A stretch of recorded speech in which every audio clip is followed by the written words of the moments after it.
वर्ष 1664. मुघलांचं सर्वात श्रीमंत शहर सुरत गाढ झोपेत होतं. कोणालाच कल्पना नव्हती की काळोख्या रात्री काही सावल्या मुघल छावणीत बिनधास्त वावरत आहेत. त्या सावल्यांच्या पुढे एक असा माणूस होता जो मुघल सैनिकांच्याच वेशात त्यांच्यासोबत बसून हसत खेळत होता.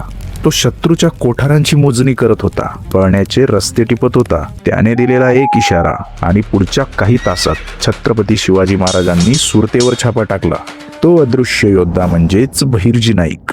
इतिहासाच्या पानात अनेक योद्ध्यांची नावं सुवर्ण अक्षरात लिहिली गेली, पण स्वराज्याचा हा तिसरा डोळा मात्र पडद्यामागेच राहिला.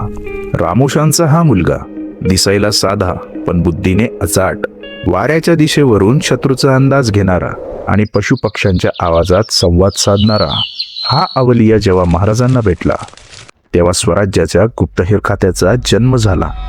महाराजांनी ओळखलं होतं, युद्ध जिंकण्यासाठी फक्त तलवार असून चालत नाही, तर शत्रूच्या काळजात काय चाललंय हे ओळखणारा डोळा असायला हवा. बहरजींना पकडणं तर सोडाच, पण त्यांना ओळखणंही अशक्य होतं.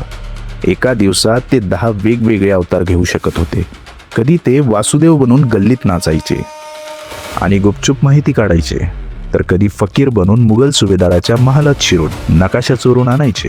शत्रूच्या गोटात राहून शत्रूलाच गंडवण्यात त्यांचा हात कोणीच धरू शकत नव्हता. अफजल खानाच्या वधाची मोहीम असो वा पन्हाळ्याचा वेढा, बहिर्जींनी दिलेली माहिती कधीच चुकीची ठरली नाही. 1666 साल.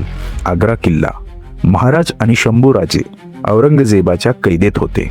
5000 सैनिकांचा वेढा होता. बाहेर पडणं म्हणजे मृत्यूला आमंत्रण होतं. पण औरंगजेबाला हे माहिती नव्हतं की त्याच्याच किल्ल्याबाहेर एक म्हातारा भिकारी रोज बसलेला असायचा. तो भिकारी म्हणजे बहिर्जी होते. त्यांनीच पेटाऱ्यातून बाहेर पडण्याचा तो ऐतिहासिक बेत आखला. आग्र्यापासून रायगडापर्यंतचा 1250 किलोमीटरचा रस्ता शत्रूने व्यापलेला असताना बहिर्जींनी अशा काही गुप्त वाटा शोधल्या की मोगल सैन्य फक्त हात चोळत राहिलं. महाराज सुखरूप रायगडावर पोहोचले आणि औरंगजेबाचा अहंकार मातीत मिसळला. बहिर्जी नाईक यांनी कधीच नाव कमवण्याची हाव धरली नाही. त्यांचं कामच असं होतं की त्यांनी अदृश्य राहणंच पसंत केलं. स्वराज्यासाठी त्यांनी आपलं संपूर्ण आयुष्य वेचलं.